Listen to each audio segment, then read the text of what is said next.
याद है बचपन में मम्मी कहती थी वो अलमारी के ऊपर वाले डिब्बे को हाथ मत लगा देना।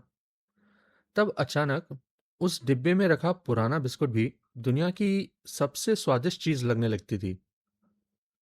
क्या है ना, हमारा दिमाग बचपन से ही थोड़ा टेढ़ा है। Why does a simple know makes you want something 10 times more? चाहे वो हो जो तुम्हें ना मिली, वो लग्जरी आइटम जिसके लिए बजट नहीं किया, या वो टॉक्सिक एक्स जिसका मैसेज ब्लॉक करना चाहिए। हमारा ब्रेन बैरियर्स को सुपीरियर वैल्यू का सिग्नल समझ लेता है। आज बात करेंगे फॉरबिडन डिजायर्स की और इसकी साइकोलॉजी की।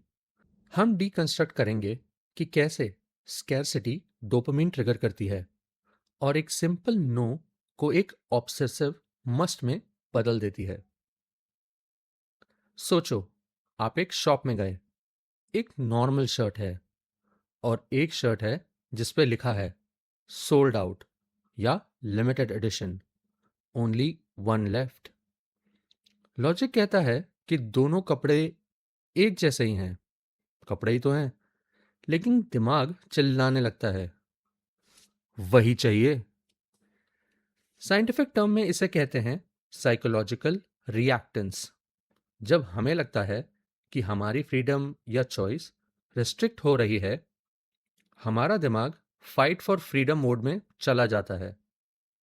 जब कोई बाउंड्री सेट होती है, हम कैजुअल इंटरसेक्स से सीधा हाइपर फिक्सेशन की तरफ बढ़ जाते हैं।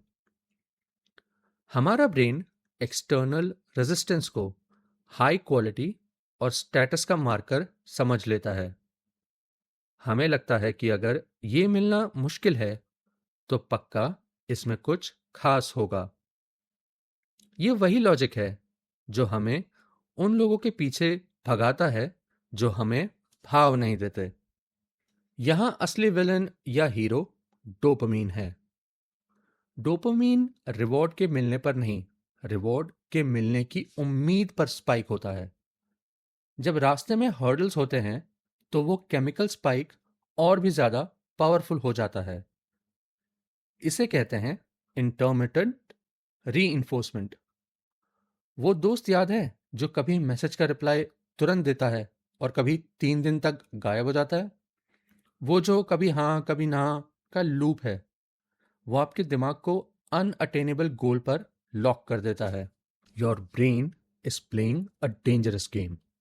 जब हमें फॉरबिडन फ्रूट दिखता है, डोपामीन लेवल्स स्पाइक हो जाते हैं और हमें लगता है कि ये अनअटेनेबल चीज ही दुनिया में सबसे ज्यादा वर्थ हैविंग है।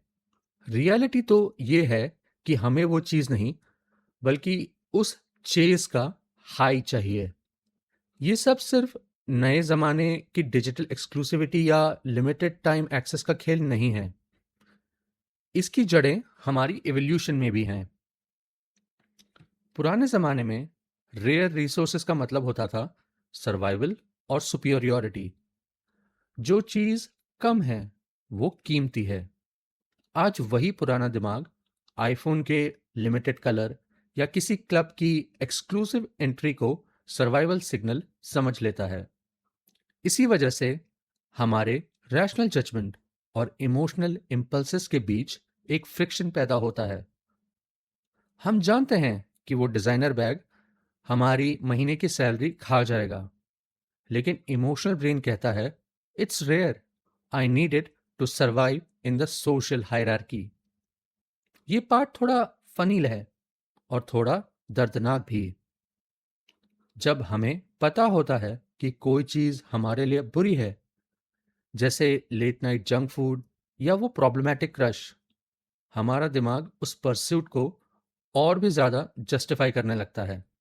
हमें लगता है कि अगर हमने इस फॉरबिडन चीज को कॉन्कर कर लिया तो हम स्पेशल हैं।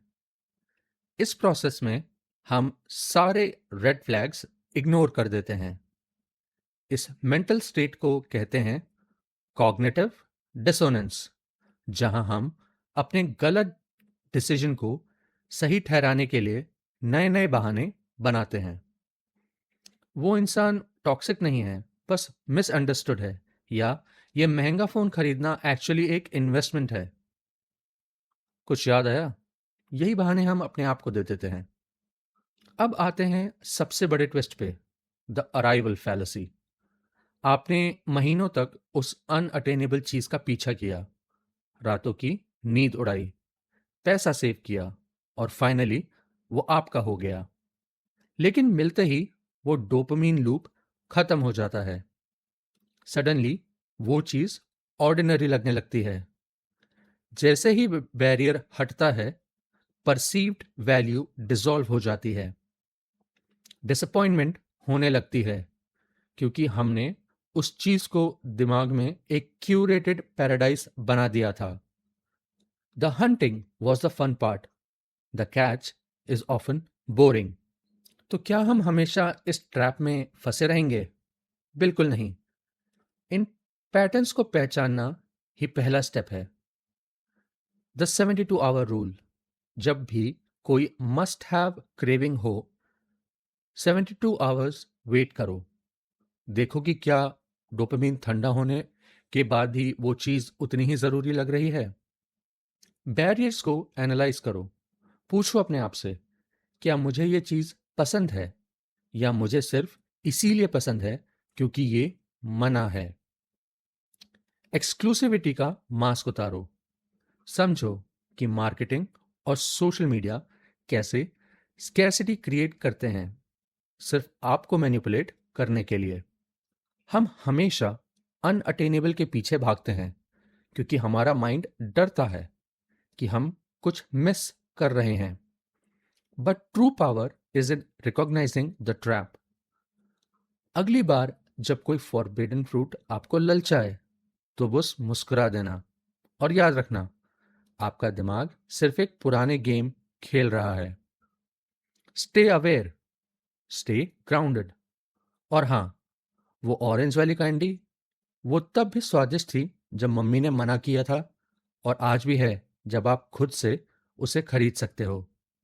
फर्क सिर्फ इतना है कि अब वेट का मजा नहीं रहा। चलो मिलते हैं अगली कहानी में।